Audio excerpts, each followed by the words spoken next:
Pencemaran lingkungan.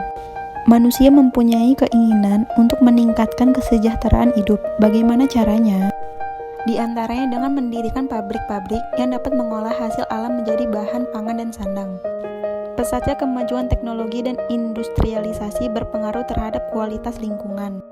Munculnya pabrik-pabrik yang menghasilkan asap dan limbah buangan dapat mengakibatkan pencemaran lingkungan.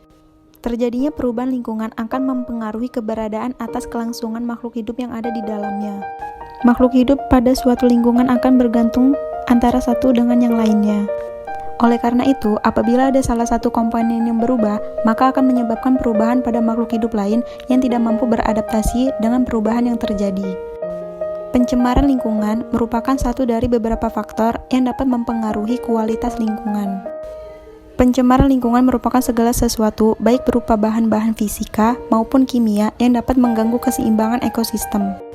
Menurut Undang-Undang Nomor 23 Tahun 1997 tentang Pengelolaan Lingkungan Hidup, pencemaran lingkungan hidup adalah masuknya atau dimasukkannya makhluk hidup, zat, energi, dan atau komponen lainnya ke dalam lingkungan hidup oleh kegiatan manusia sehingga kualitasnya turun, sampai ke tempat tertentu yang menyebabkan lingkungan hidup tidak dapat berfungsi sesuai dengan peruntukannya.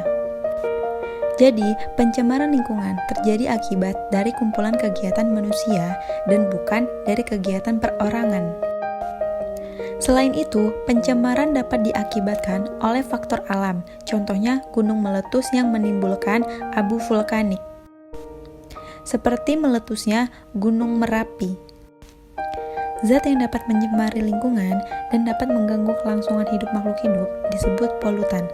Polutan ini dapat berupa zat kimia, debu, radiasi, atau panas yang masuk ke dalam lingkungan.